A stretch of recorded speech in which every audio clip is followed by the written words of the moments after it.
إن الحمد لله نحمده ونستعينه ونستغفره ونعوذ بالله من شرور أنفسنا ومن سيئات أعمالنا من يهده الله فلا مضل له ومن يضلل فلا هادي له وأشهد أن لا إله إلا الله وحده لا شريك له وأشهد أن محمدا عبده ورسوله يا أيها الذين آمنوا اتقوا الله حق تقاته ولا تموتن إلا وأنتم مسلمون يا أيها الناس اتقوا ربكم الذي خلقكم من نفس واحدة وخلق منها زوجها وبث منهما رجالا كثيرا ونساء واتقوا الله الذي تساءلون به والأرحام إن الله كان عليكم رقيبا يا أيها الذين آمنوا اتقوا الله وقولوا قولا سديدا يصلح لكم أعمالكم ويغفر لكم ذنوبكم ومن يطع الله ورسوله فقد فاز فوزا عظيما أما بعد إن خير الكلام كلام الله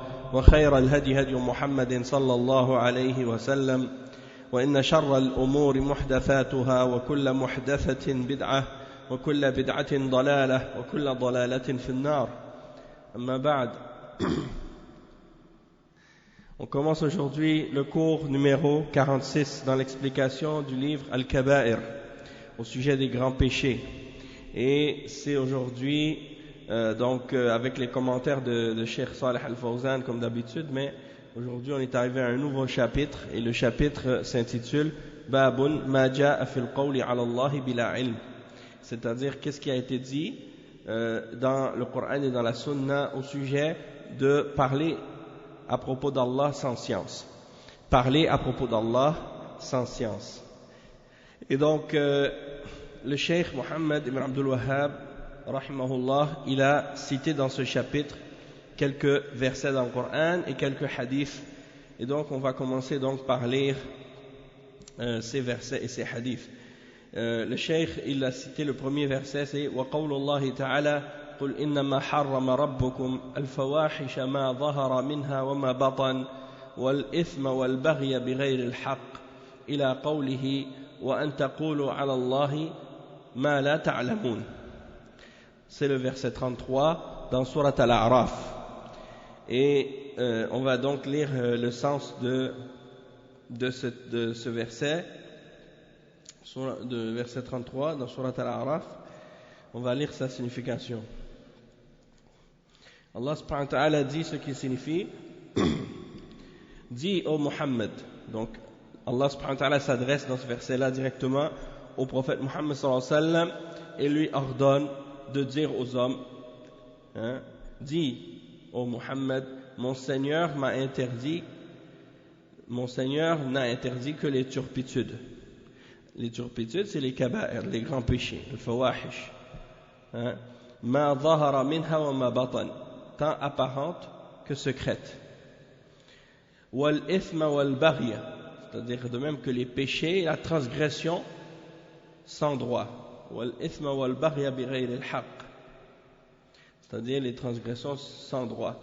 Et dans la suite du verset en arabe, parce que le cheikh il n'a pas lu au complet, wa an tushriku billahi ma lam yunazzil bihi sultana, la chose qui est mentionnée après, et que vous associez avec Allah ce au sujet de quoi il n'y a aucune preuve, wa an taqulu ala Allahi ma la ta'lamun, et que vous disiez à propos d'Allah ce que vous ne savez pas. Vous parlez à propos d'Allah sans savoir. Donc ça c'est le verset en question, et on voit que dans le verset Allah subhanahu wa ta'ala il parle de différentes choses, de différents péchés, et il va du plus simple au plus grave. Et donc on va lire ça dans l'explication tout de suite après. Le cheikh il dit وقال أبو موسى من علمه الله علما فليعلمه الناس وإياه أن يقول ما لا علم له به فيكون من المتكلفين ويمرق من الدين. Donc le cheikh il mentionne une parole d'un des ulama qui dit que Abu Moussa il a dit, celui à qui Allah subhanahu wa ta'ala a enseigné une science, qu'il l'enseigne aux gens. Celui à qui Allah subhanahu wa ta'ala a enseigné une science, qu'il l'enseigne donc aux gens. Et il dit وَإِيَّاهُ أَن يَقُولَ مَا لَا عِلْمَ لَهُ بِهِ, et qu'ils prennent garde, et qu'ils prennent garde de dire ce qu'il ne sait pas, ce qu'il ne sait pas, parce que sinon il sera parmi les gens qui sont parmi les gens qui dépassent la limite, les gens qui exagèrent, les gens qui dépassent la limite. Il dit وَيَمْرُقُ مِنَ الدِّينِ, et de cette manière il sortira de la religion, c'est-à-dire il va sortir de l'islam en agissant ici, en parlant à propos de la religion d'Allah sans science. Et il cite ensuite un hadith qui est rapporté par Al-Bukhari et Muslim, et il dit وَفِي الصَّحِيحِ عن ابن عمر أو عن ابن عمرو رضي الله عنه مرفوعا إن الله لا يقبض العلم انتزاعا ينتزعه من قلوب الرجال ولكن يقبض العلم بقبض العلماء، يقبض العلم بموت العلماء حتى إذا لم يبق عالم اتخذ الناس رؤوسا جهالا فسئلوا فأفتوا بغير علم فضلوا وأضلوا. Le cheikh il cite ce hadith qui est rapporté par Al-Bukhari et Muslim selon Ibn Amr radiyallahu anhu, que le messager d'Allah sallallahu alayhi wa sallam a dit que certes Allah ne reprend pas la science en la tirant des cœurs des hommes, en l'enlevant du cœur des hommes, mais il reprend la science, ou il enlève la science aux gens par la mort des savants, jusqu'à ce qu'il ne reste plus aucun savant. Les gens prennent alors comme chef des ignorants et ils leur posent des questions au sujet de la religion et ils répondent sans science, alors ils s'égarent eux-mêmes et ils égarent les autres. Ils s'égarent eux-mêmes et ils égarent les autres avec eux. Le cheikh il dit ensuite, il dit le cheikh Salih al-Fawzan hafidhahullah, هذا الباب جاء بعد باب الكذب على الله أو على رسوله صلى الله عليه وسلم، وذلك لأن القول على الله بلا علم يدخل في باب الكذب، ولكن الذي يقول على الله بغير علم لم يتعمد الكذب، وإنما قال ذلك جهلا، والكذب أن ينسب أو أن ينسب الإنسان إلى الله أو إلى رسوله صلى الله عليه وسلم متعمدا شيئا لم يرد عن الله ولا عن رسوله صلى الله عليه وسلم، وهذا من أخبث أنواع الكذب. Donc le cheikh il dit dans le chapitre précédent, dit ce chapitre qu'on est en train de lire ensemble aujourd'hui maintenant, il vient après le chapitre au sujet du mensonge contre Allah et contre son messager. Le mensonge contre Allah ou le mensonge contre son messager. Et il dit que maintenant, le sujet de ce chapitre, c'est le fait de parler ou de dire une parole à propos d'Allah sans science. Et il dit que ça rentre dans le mensonge. Ça rentre aussi dans le mensonge, sauf que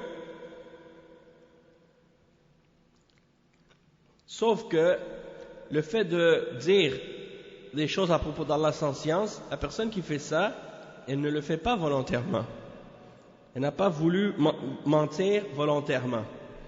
Mais c'est arrivé de sa part par ignorance, puisqu'elle parle à propos d'Allah sans avoir de connaissance. Donc c'est arrivé par ignorance.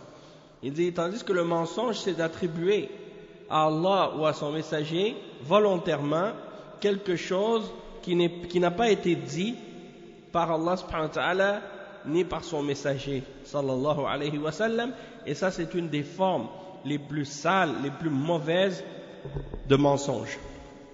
Cheikh il dit ensuite والقول على الله بغير علم يدخل في الكذب على الله لأن قائله لا يملك مؤهلات الفتوى من العلم الشرعي ومعرفة أحكام الدين فيقول هذا حلال وهذا حرام بغير علم. Donc le cheikh il dit la personne donc qui parle à propos d'Allah sans science, eh bien ça rentre dans le mensonge également, puisque ça rentre dans le mensonge contre Allah, puisque la personne, elle parle et elle dit ce qu'elle dit sans avoir les aptitudes et les exigences nécessaires pour faire des fatwas, pour donner des verdicts religieux ou pour parler de la science légiférée, et sans connaissance des règles de la religion. Alors elle répond à propos de l'islam, sans science, elle va dire ceci est halal, ceci est haram, elle n'a pas de science. Et le cheikh dit وَإِنَّمَا اعْتَمَدَ فِي ذَلِكَ عَلَى رَأْيِهِ وَالْأَصْلُ أَنْ لَا يُقَالُ عَنِ اللَّهِ إِلَّا بِعِلْمٍ ولا ينبغي أن يحلل أو يحرم بغير علم لأن القائل بذلك إنما يتكلم عن الله وعن رسوله صلى الله عليه وسلم وهذا ينبني عليه أحكام شرعية وثواب وعقاب فإذا لم يكن عنده علم فليسكت. Donc le cheikh il dit que la personne donc elle doit parler avec science. Sinon, elle ne doit pas dire ceci est halal ou ceci est haram sans science. Il dit parce que de parler de ces choses-là avec seulement en se basant sur son opinion, c'est de l'égarement. Il dit la base c'est que tu ne dois pas parler à propos d'Allah sauf que tu as de la science. Sauf si tu as de la science. Et il dit tu ne dois pas rendre halal quelque chose ou rendre haram quelque chose sans science.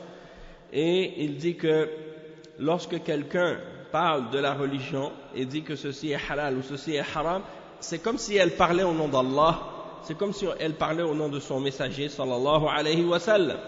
Et il y a des règles religieuses qui sont basées là-dessus. Il y a des récompenses et des châtiments qui sont basés là-dessus également. Donc si la personne n'a pas de science, alors elle doit se taire. Si elle n'a pas de science à propos de ces questions religieuses, alors elle doit se taire. Il dit Wallahu jalla wa ala qad ja'ala al-qawlu alayhi min ghayri ilmin fawqa ash-shirk. لهذا أورد المصنف رحمه الله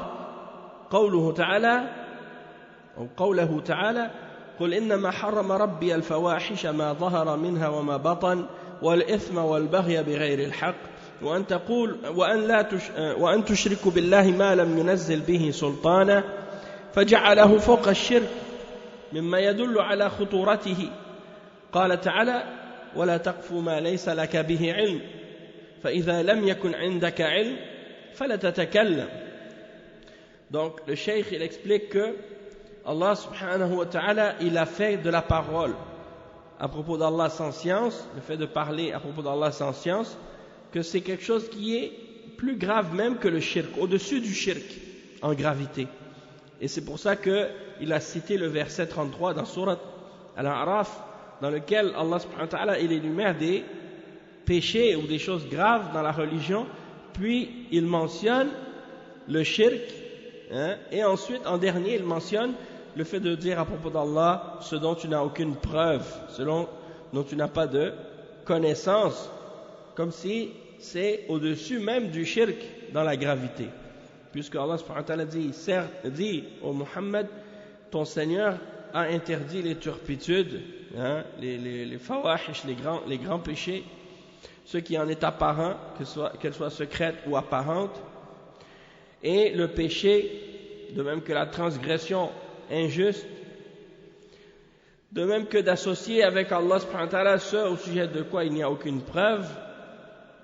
Et après il a mentionné le fait de parler à propos d'Allah sans science. Et donc il a fait de ça quelque chose de plus grave que le shirk, ce qui indique donc sa gravité. Sa gravité.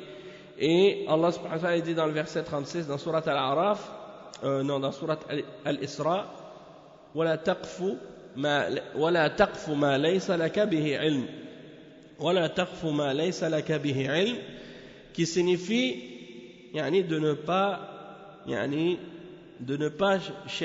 rentrer dans ce que tu ne connais pas. Dis pas ce que tu ne connais pas. Dis pas ce que tu ne sais pas. Et donc, si la personne n'a pas de science, elle ne doit pas parler. Elle ne doit pas parler. Et il dit وَلَا ضَيْرَ عَلَيْكَ إِن قُلْتَ لَا أَدْرِي. فإن من قال لا أدري فقد سلم. Il dit il n'y a pas de mal à dire je ne sais pas. Et la personne qui dit je ne sais pas, eh bien, elle est dans ce qui est sauf. C'est-à-dire elle est sain et sauf, dans le sens que elle ne s'est pas avancée dans ce qu'elle ne connaissait pas de la religion, elle n'a pas menti, elle n'a pas dit quelque chose de faux à propos d'Allah et de son messager. Au contraire, elle s'est sauvée d'un grave péché en disant je ne sais pas, puisqu'elle a évité de dire un mensonge à propos d'Allah et de son messager. Il y a des gens, malheureusement, ils aiment philosopher à propos de la religion, même quand ils ne savent pas quelque chose à propos de l'islam, ils osent se prononcer et essayer de deviner ou essayer de dire « Ah, je crois que c'est telle ou telle réponse », alors qu'ils ne savent pas, ils n'ont aucune preuve. Et la religion, pour eux, des fois, on a l'impression qu'ils s'imaginent que c'est quelque chose de facile, quelque chose de simple, que tout le monde peut connaître ou comprendre sans l'avoir étudié. Donc si par exemple c'est des gens qui, on leur parle et puis on leur demande quelque chose à propos d'un sujet qui est relié à la médecine ou qui est relié aux mathématiques ou à l'ingénierie ou bien à d'autres domaines spécialisés dans l'informatique ou autres, et qu'on leur pose une question dans ces domaines-là, qui sont des domaines de la dunya, ils ne vont pas oser répondre s'ils ne connaissent pas la réponse à ces questions-là. Ils vont même pas oser se prononcer parce qu'ils savent très bien qu'ils ne sont pas qualifiés pour parler de ces sujets-là.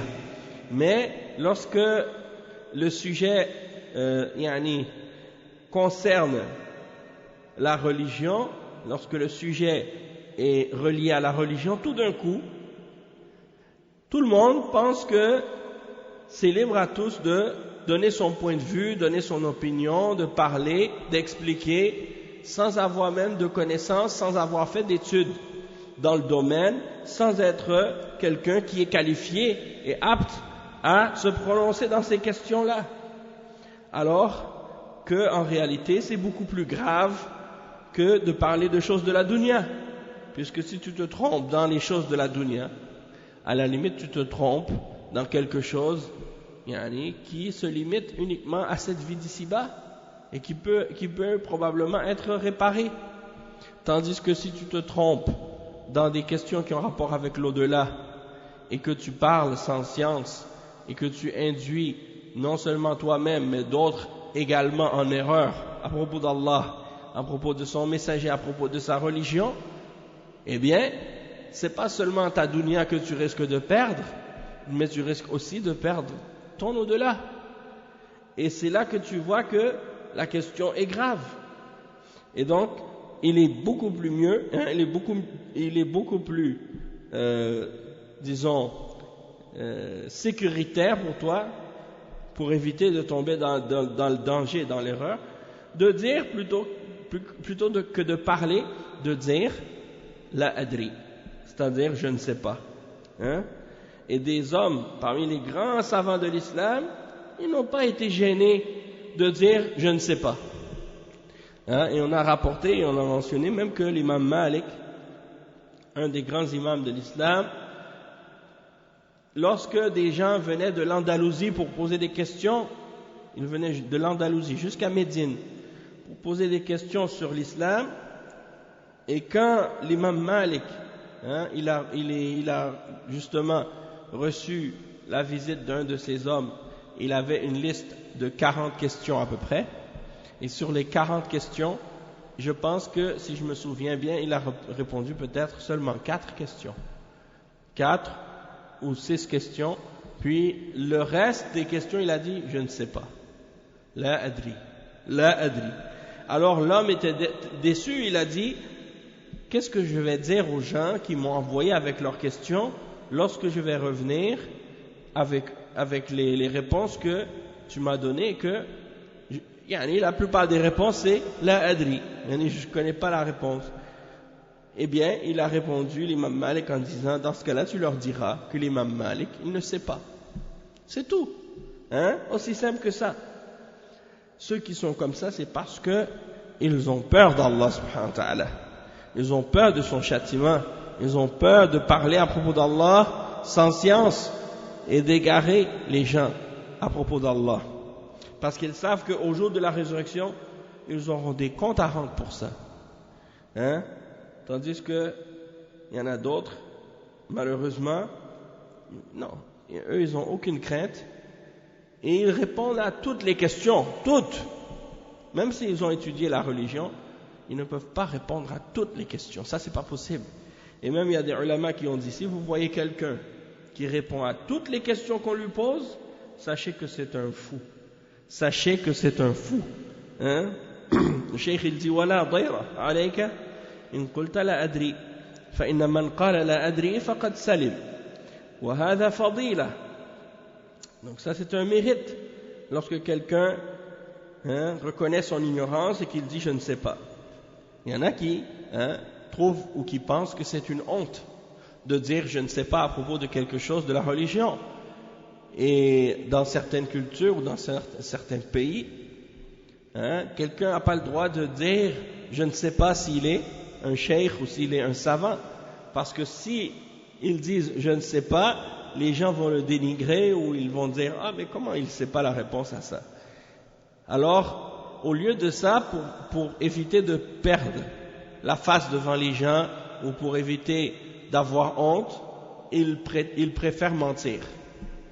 Ou ils préfèrent parler d'Allah sans science. Donc ils vont répondre, mais sans réellement connaître la réponse. Réellement. Et c'est pour ça que ces gens-là, ils disent des fois des absurdités à propos de la religion. Et si tu leur demandes de donner des preuves, eh bien là c'est encore plus grave parce qu'ils ne connaissent pas les preuves. Donc ils répondent des choses sur la religion sans connaissance, et quand on leur demande la preuve, eh bien là c'est encore plus grave parce qu'on réalise en fait qu'ils n'ont aucune science. Nasallallahu al-afiyah. Et donc le cheikh il dit لأنك إذا خضت في كلام خضت في الكلام بغير علم من كتاب عن الله ولا عن رسوله صلى الله عليه وسلم فقد ارتكب ذنبا ورذيلة. ما شاء الله, ça fait longtemps. Wa alaykum salam wa rahmatullah. Ça fait des mashallah. Ça fait plaisir de te revoir, mashallah. Ça va très bien, akhi. Barakallahu fik. Naam, alhamdulillah. Marhaban bik. Alhamdulillah, ça fait plaisir que tu sois revenu. Inch'Allah, on parlera après le dars, Inch'Allah. Barakallahu fik. Il dit, وَلَا ضَيْرَ عَلَيْكَ إِن قُلْتَ لَا أَدْرِي فَإِنَّ مَنْ قَالَ لا أدري فقد سلم وهذا فضيلة لأنك إذا خضت في الكلام بغير علم يعني من كتاب عن الله وسنة رسوله صلى الله عليه وسلم فقد ارتكب ذنبا ورذيلة. Donc celui qui rentre dans la parole à propos d'Allah sans science, du livre d'Allah, sans connaissance de la sunna de son messager sallallahu alayhi wa sallam, il a fait certes un grand péché, quelque chose de très mauvais. Le cheikh il dit ensuite وقد كان الصحابة والأئمة إذا سئلوا عن أمر ولم يحضرهم عنه جواب يعني لم يحضرهم عنه جواب صحيح توقفوا ولم يحط ذلك من قدرهم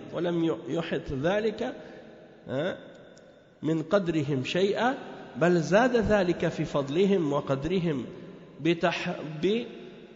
يعني تحريهم للصدق بتحريهم بالصدق.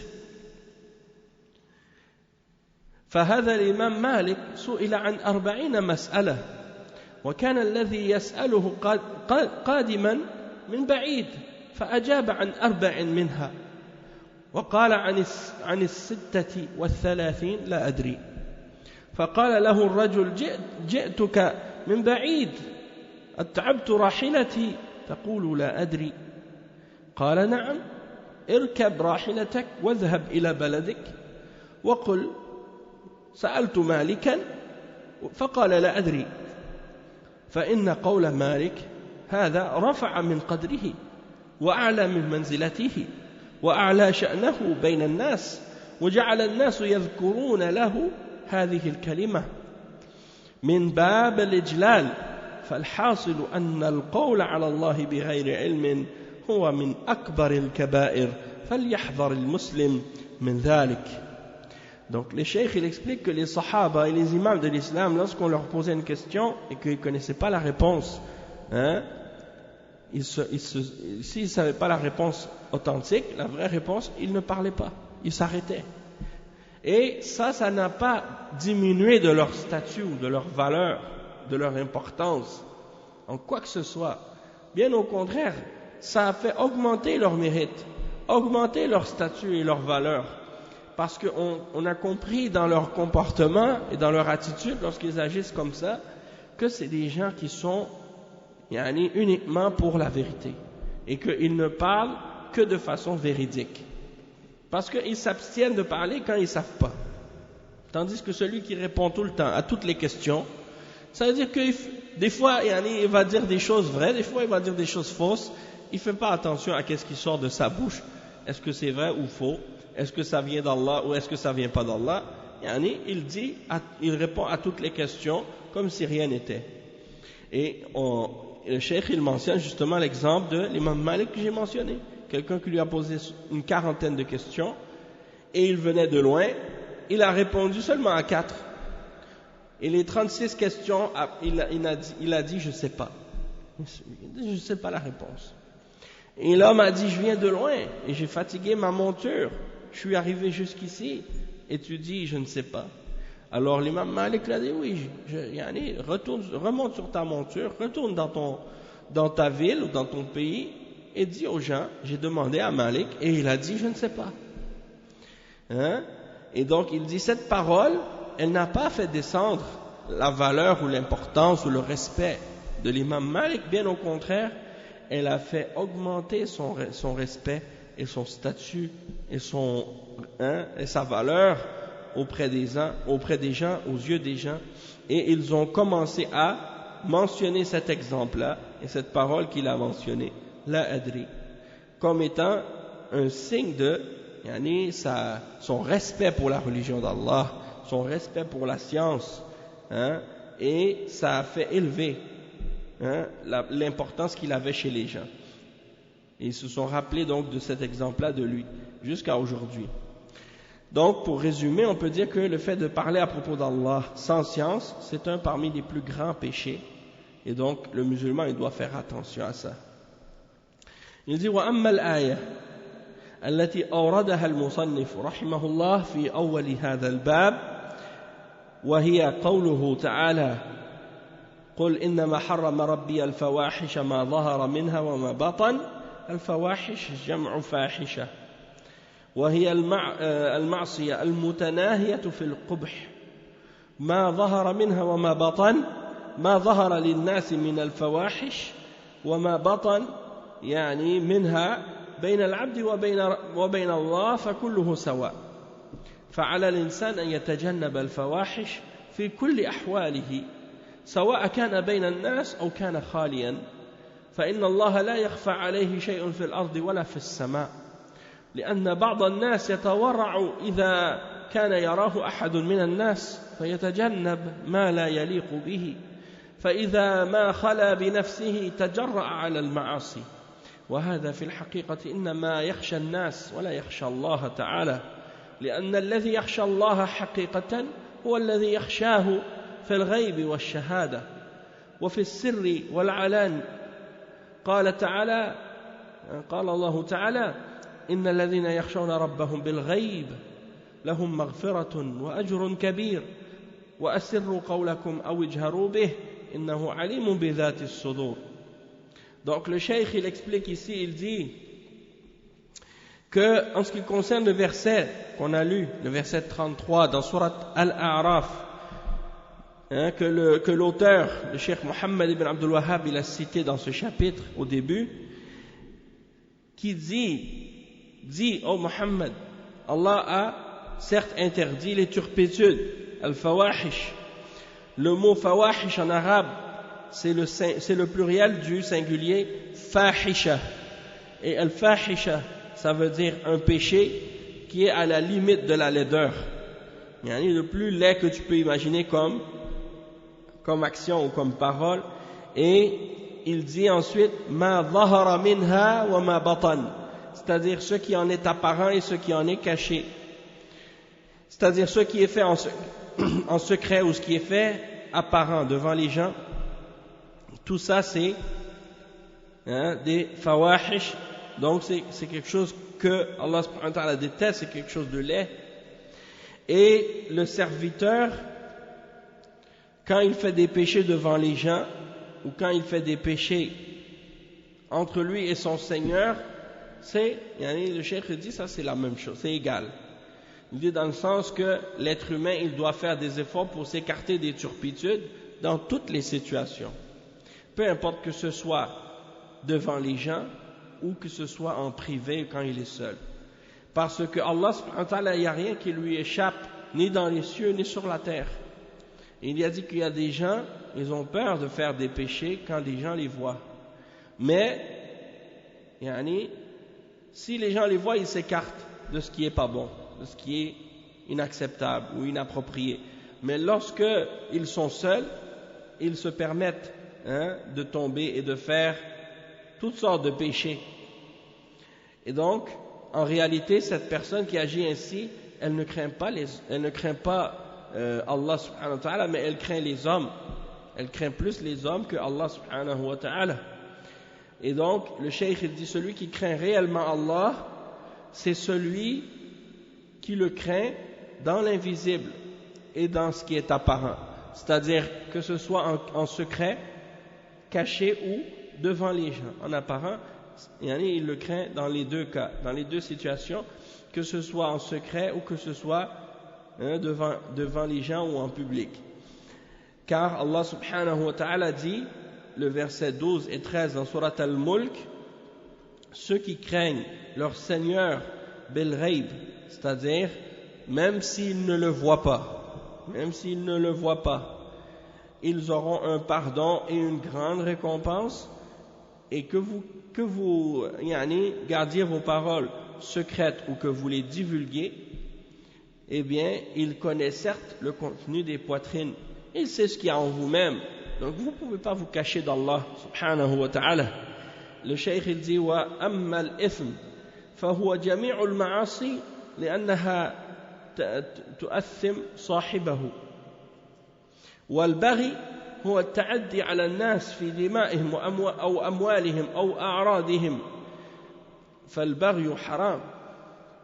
ثم قال بغير الحق أما إذا كان ذلك قصاصا فهو حق كما قال سبحانه وجزاء سيئة مثلها فالقاتل يقتل قصاصا.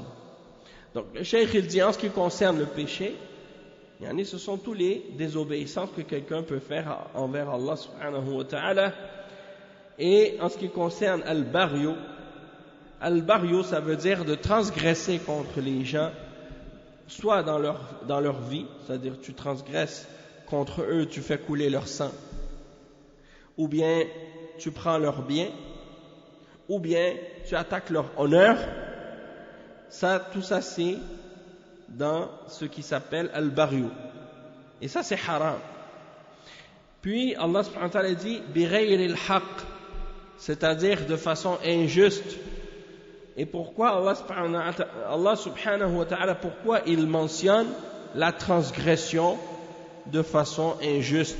Est-ce qu'il y a une transgression juste? Non, il n'y a pas une transgression juste, mais parfois la personne peut faire une transgression contre quelqu'un, dans le sens qu'elle veut une justice, elle veut établir la justice dans le sens qu'elle remet à la personne ce que la personne lui a fait comme transgression.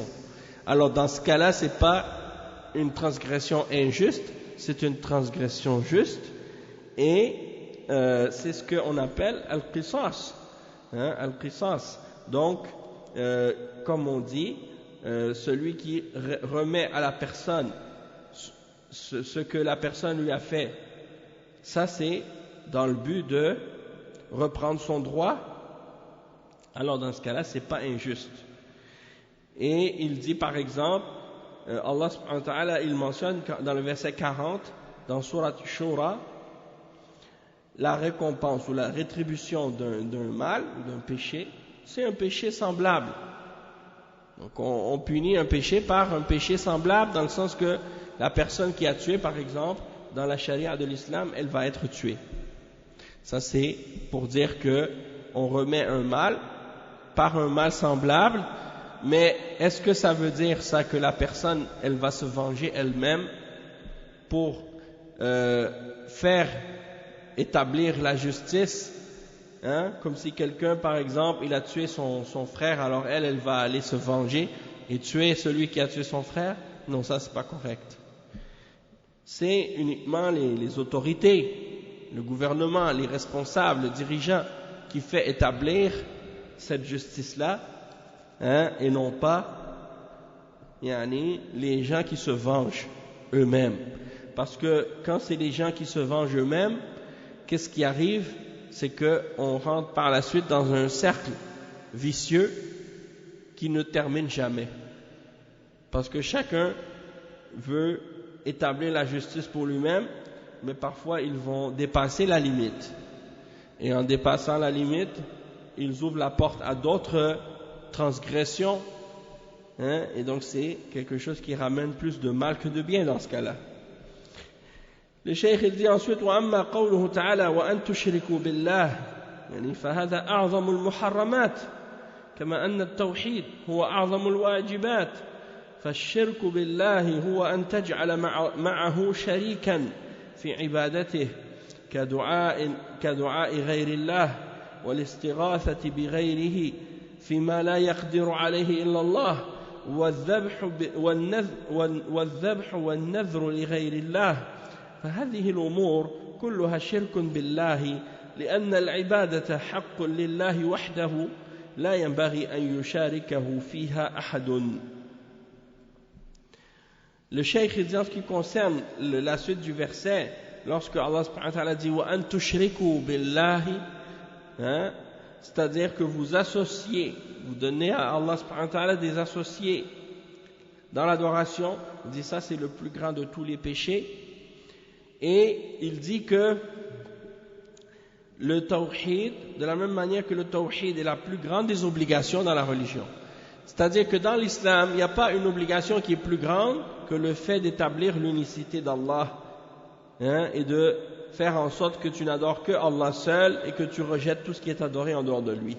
Donc le cheikh il explique que le shirk avec Allah, le fait de faire le shirk avec Allah, c'est de donner à Allah un partenaire dans son adoration, comme dans le fait de faire des invocations, tu fais des du'as, au lieu de faire des du'as à Allah seul, tu fais des du'as à d'autres que Allah, comme cela se produit de la part par exemple des chrétiens ou des juifs ou de d'autres personnes qui pratiquent d'autres croyances ou d'autres religions.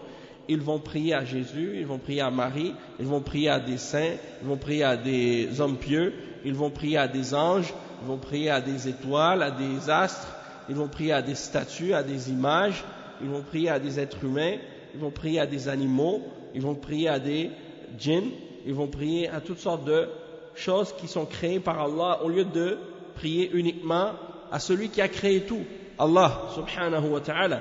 Donc l'islam elle dit, tu dois adorer seulement le créateur, celui qui a tout créé, c'est seulement lui que tu dois invoquer, c'est seulement lui que tu dois adorer. Et tout ce qui est créature, tout ce que Allah a créé, tu ne dois rien adorer de ces choses-là.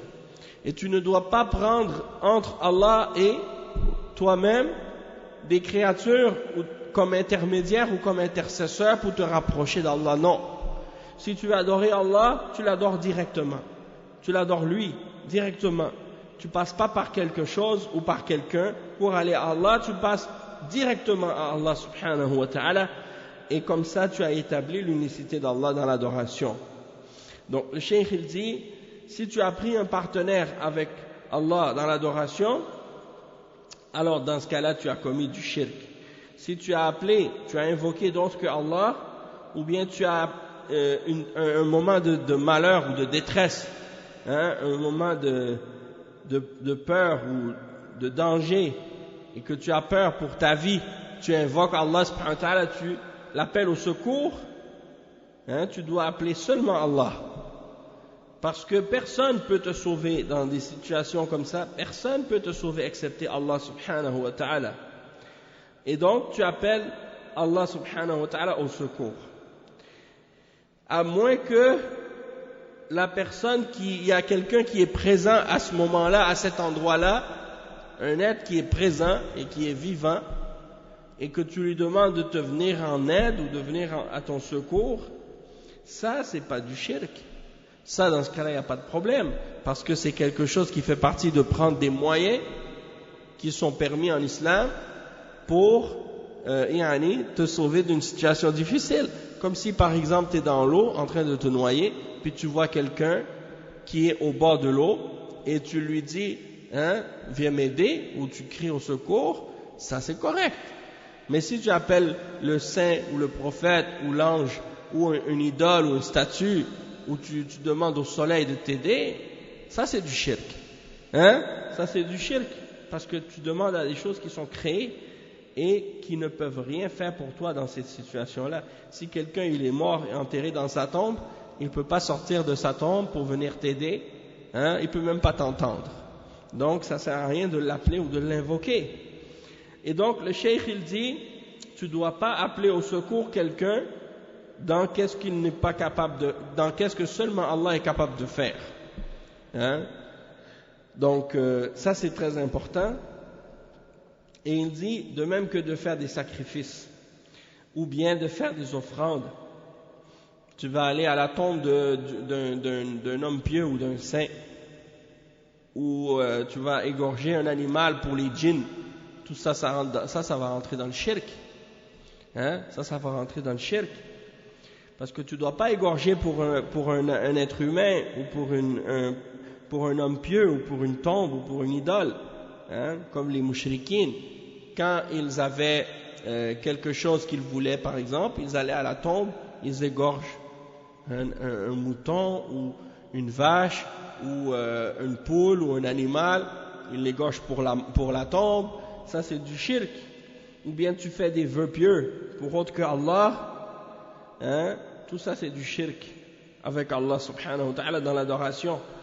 Et l'adoration est un droit exclusif d'Allah seul, et qu'on n'a pas le droit de le partager. On n'a pas le droit de le partager avec autre que, avec personne d'autre que Allah subhanahu wa ta'ala. C'est-à-dire c'est à Allah seul qu'on doit donner l'adoration, et on n'a pas le droit de le partager avec quoi que ce soit en dehors d'Allah subhanahu wa ta'ala. Et c'est lui seul qui mérite d'être adoré. C'est lui seul, Allah subhanahu wa ta'ala, qui mérite d'être adoré. Le cheikh il dit ensuite,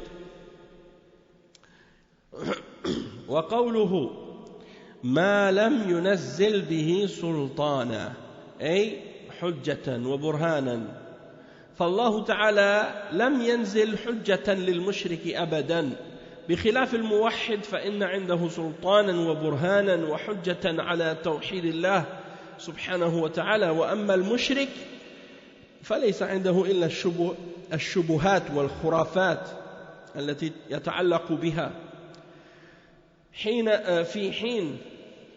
في حين نرى أن التوحيد براهينه ظاهرة وجليلة في الوحي المنزل وفي الكون المشاهد ولله الحمد والمنة.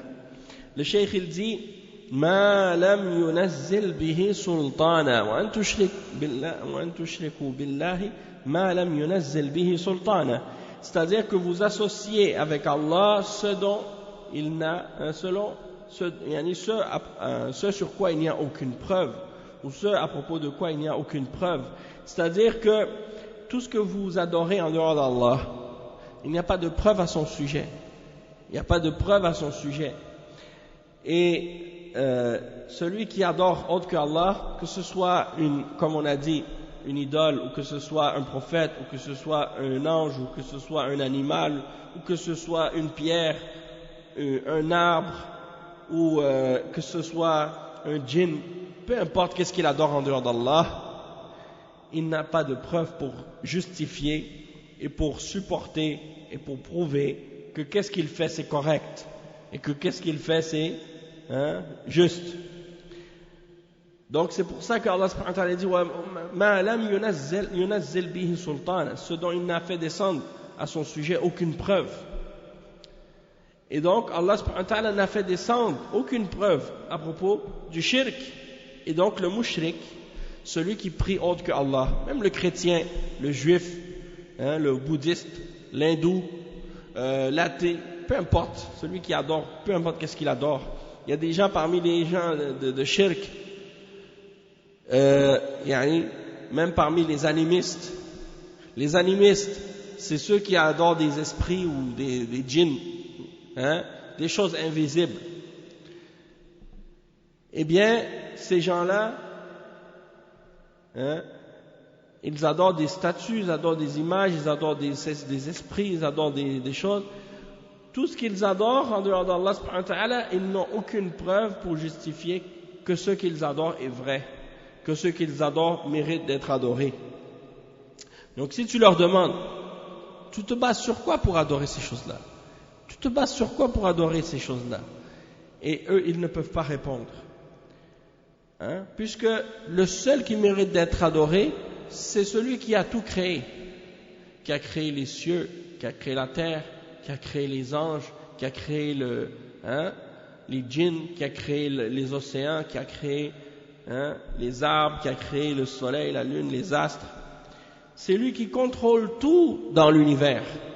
Et ce que tu adores en dehors d'Allah est une créature de ce créateur, une créature de Allah subhanahu wa ta'ala, qui est le maître de tout. Donc, au lieu d'adorer la créature qui est faible, qui est limitée, qui est contrôlée par Allah subhanahu wa ta'ala, au lieu d'adorer ces créatures-là, adore le créateur, adore celui qui est maître de tout, adore celui qui a le contrôle sur tout, et délaisse ces objets, ces choses que tu adores en dehors d'Allah. Donc, le cheikh il dit, ceux qui font du shirk et qui associent avec Allah, ils n'ont pas de preuves. En réalité, ils n'ont que des shubuhat et ils n'ont que des khurafat et ils s'accrochent à ça. C'est quoi des shubuhat? Des shubuhat, c'est des faux arguments. C'est ça les shubuhat. Donc quand tu donnes une preuve, quand tu demandes une preuve, eux ils vont te donner une réponse. La réponse, tu vois qu'elle n'est pas logique. La réponse, elle ne fait pas de sens. Tu lui dis, mais pourquoi tu adores une statue? La statue, elle est elle-même fabriquée, créée par toi-même. C'est quelqu'un qui l'a sculptée, c'est quelqu'un qui l'a formée. Elle n'a aucun pouvoir. Elle ne parle pas, elle ne voit pas, elle n'entend pas, elle ne peut pas rien te donner, elle ne peut rien t'enlever, elle ne peut pas te nuire, elle ne peut pas te profiter. Donc pourquoi tu l'adores? Elle ne peut rien créer, elle ne peut rien détruire, elle ne peut rien faire. Même si un enfant vient et puis il la prend, il la jette, elle va se casser. Est-ce que ça mérite d'être adoré en dehors d'Allah? Non. Donc, tu te bases sur quoi? Ceux qui adorent, tu vois ceux qui adorent Jésus par exemple, tu leur dis, est-ce que c'est Jésus le créateur de l'univers, des cieux et de la terre? Ils disent non. Ils ne peuvent pas dire que c'est Jésus le créateur. Ils ne peuvent pas dire que c'est Jésus le maître de tout. Puisque lui-même, il a un début, il a une fin. Il est venu dans ce monde, il est sorti du ventre d'une femme. Et Allah subhanahu wa ta'ala par la suite l'a fait monter aux cieux. À la fin des temps, il va redescendre et il va terminer sa vie, comme tous les autres êtres humains. Donc il a une fin. Il mangeait, il dormait. Il y a des choses qu'il savait, il y a des choses qu'il ignorait, comme tous les hommes. C'est la preuve que c'est un être humain, comme tout le monde. la différence, c'est que il a reçu une révélation divine, donc il est un prophète d'Allah. Et en même temps, Allah subhanahu wa ta'ala a voulu montrer sa puissance et sa grandeur. Alors il l'a fait naître d'une manière différente et particulière, qui est miraculeuse, c'est-à-dire il l'a fait naître sans avoir eu l'intervention d'un homme, sans l'intervention d'un père. Il l'a créé uniquement à partir d'une femme, c'est-à-dire sa mère. Et il a insufflé son âme en son corps. Il a fait descendre l'ange avec l'âme pour que l'ange insuffle en Marie cette âme. Et il est né de cette manière miraculeuse. Est-ce que ça veut dire qu'il est Dieu ou fils de Dieu? Non. Et la preuve de ça, c'est que Isa alayhi salam, quand Allah subhanahu wa ta'ala parle de lui dans le Coran, il mentionne, il dit l'exemple de Isa par rapport à Allah, c'est comparable à l'exemple de Adam. L'exemple de Isa par rapport à Allah, c'est comparable à l'exemple de Adam. Et pourquoi c'est comparable à l'exemple de Adam? Parce que comme Isa, Adam il n'a pas de père non plus. Même que Adam est plus grand dans le miracle que Isa alayhi salam, puisque Adam il n'a pas de mère, tandis que Isa alayhi salam lui il a une mère. Donc le miracle de Adam est plus grand que le miracle de Isa alayhi salam, puisque Adam il n'est pas sorti du ventre d'une femme. Allah l'a créé directement. Il a pris de la terre, il l'a modelé, il a insufflé l'âme à l'intérieur de son corps et il l'a fait vivant. Il lui a dit sois et il fut. Et c'est la même chose pour Isa alayhi salam. Il l'a créé dans le ventre d'une femme et il a insufflé l'âme et il a dit sois et il fut. Et donc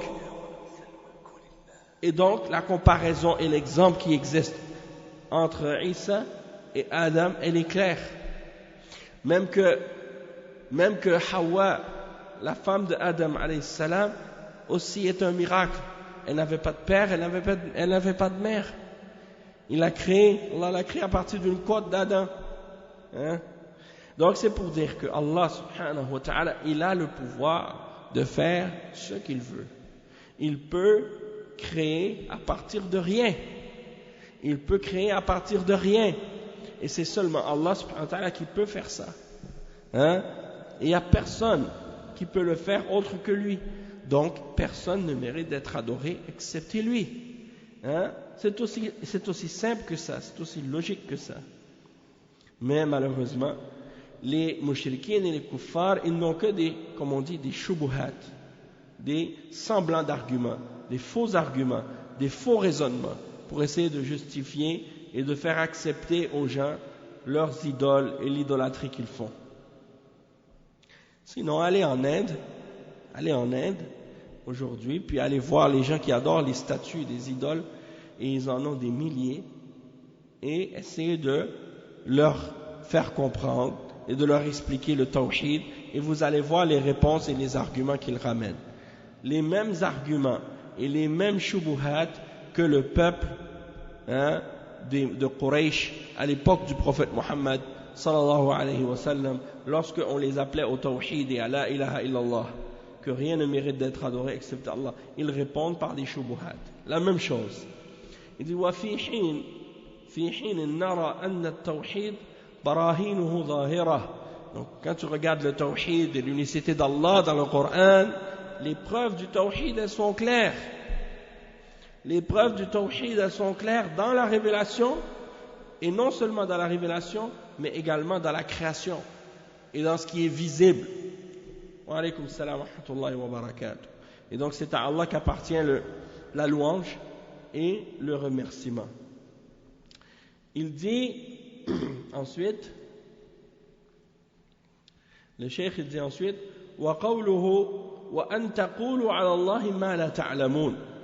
هذا محل الشاهد هنا، أي لا تقولوا في دين الله ما لا تعلمون، أي بدون دليل وعلم. وهذا عام في تحريم القول في أمور الدين من غير يقين، فهذا مما حرمه الله ونهى العباد عن تعاطيه لما فيه من المفاسد فلا يجوز للمسلم أن يقول ما لا يعلم والذي لا يعلمه عليه أن يسكت عنه ولا يتخرص فيه فإن الله لم يكلفه ما لا يقدر عليه فإن سئلت عن شيء أو عن مسألة لا تدري عن جوابها فإما أن تؤجل الجواب حتى تبحث وتسأل وإما أن تحيله إلى غيرك وإلى من هو أعلم منك فأنت عندئذ في عافية. Le cheikh il donne des bons conseils, des bonnes explications. Hafizahullah. Il dit, et lorsque ensuite, après avoir mentionné le shirk, Allah subhanahu wa ta'ala dans le verset, il dit, et de dire à propos d'Allah ce que vous ne savez pas. C'est ça qu'on voulait utiliser comme preuve dans le verset pour établir que de parler à propos d'Allah c'est un des plus grands péchés. Ici, c'est que vous ne devez pas parler à propos de la religion d'Allah sans science, c'est-à-dire sans preuve, sans connaissance. Et ça c'est de façon générale à propos de tout ce qui a rapport avec la religion, tu n'as pas le droit, et c'est haram de parler des questions de religion sans être certain, sans certitude. Et ça, il dit, ça fait partie de ce que Allah a interdit. Il a interdit à ses serviteurs de le faire, parce qu'il y a beaucoup de mal et des conséquences mauvaises dans ça. Il dit, le cheikh, qu'il n'est pas permis aux musulmans de dire ce qu'il ne sait pas. Et celui qui ne sait pas quelque chose, il doit se taire. Il ne doit pas essayer de commencer à deviner et de supposer, faire des suppositions dans la religion, non. Il dit que parce que Allah subhanahu wa ta'ala ne lui a pas donné la charge de ce qu'il n'a pas la capacité de faire. Allah subhanahu wa ta'ala, il ne te force pas ou il ne te charge pas de faire ce que tu n'as pas la capacité de faire. Et donc, si on te pose une question sur la religion, à propos d'une question quelconque, et que tu ne connais pas la réponse, alors tu as plusieurs choix devant toi. Soit que tu dis à la personne que tu vas aller chercher. Tu dis, wa alaykum salam wa rahmatullah, tu dis, je ne connais pas la réponse maintenant. J'ai pas la réponse à ta question maintenant. Laisse-moi le temps d'aller chercher, laisse-moi le temps d'aller vérifier, laisse-moi le temps de demander, de me renseigner sur cette question-là en détail, pour que je puisse revenir à toi avec une réponse plus certaine et claire. Donc ça c'est une possibilité. Quelqu'un te pose une question sur l'islam, quelqu'un te pose une question sur la religion d'Allah, tu ne connais pas la réponse. Tu dis à la personne, Akhi, je suis désolé, je n'ai pas de réponse à propos de cette question-là. Laisse-moi le temps d'aller faire des recherches et de vérifier ce que les ulama ont dit là-dessus, ou de me renseigner auprès des ulama, et puis je te donnerai une réponse la prochaine fois. Ça, c'est une possibilité. Il y a une autre possibilité aussi, c'est de référer la personne à quelqu'un qui a plus de science que toi. Donc, par exemple, tu dis, la personne vient te voir et te demande une question sur quelque chose, tu dis, Akhi, je suis désolé, moi j'ai pas la science pour répondre à cette question-là. Je te conseille de retourner à tel cheikh, ou à tel alim, ou à tel savant de l'islam, lui il va te répondre. Lui il est spécialiste dans ce domaine-là, il va te donner une réponse claire. Donc ça c'est mieux pour toi, parce que lorsque tu agis comme ça, tu vas être sain et sauf, et en sécurité et préservé dans ta religion.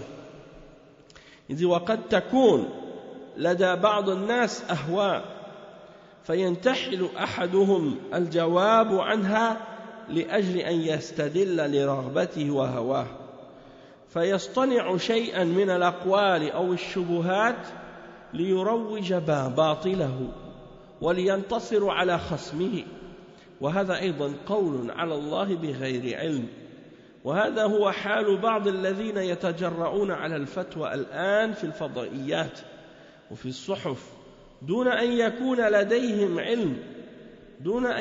لديهم العلم الكافي الذي يؤهلهم للتصدي لإصدار هذه الفتاوى فهؤلاء في خطر عظيم لأنهم إما أن يكونوا جهالا ليس لديهم رصيد من العلم وإنما يتكلمون بالتخرص وإما أن يكونوا أصحاب هوى فيقولون ما يوافق أهواءهم من غير دليل ولا برهان وليحذر المسلم من ذلك ولا سيما طلاب العلم غاية الحذر من القول على الله بغير علم.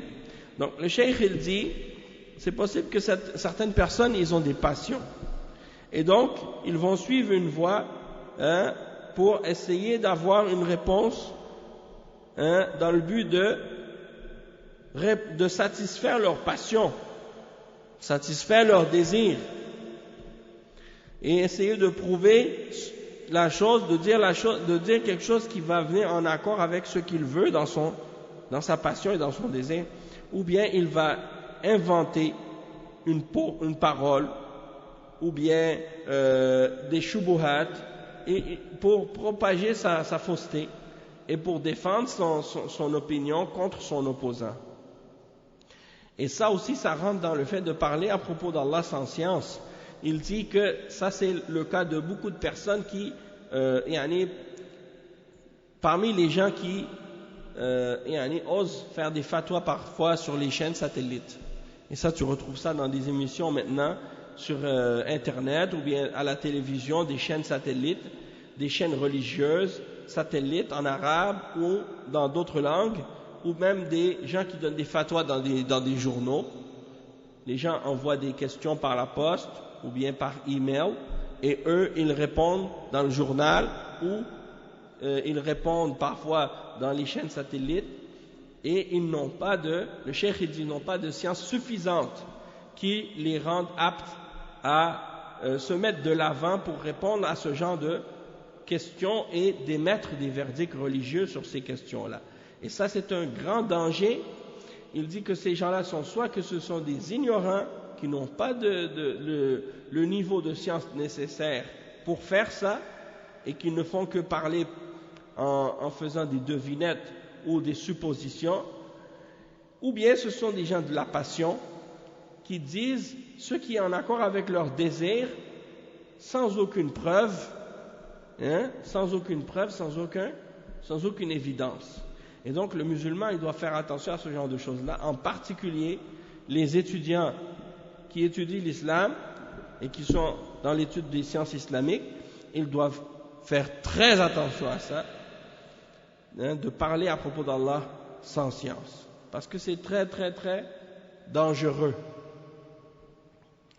C'est très très dangereux de faire une chose pareille.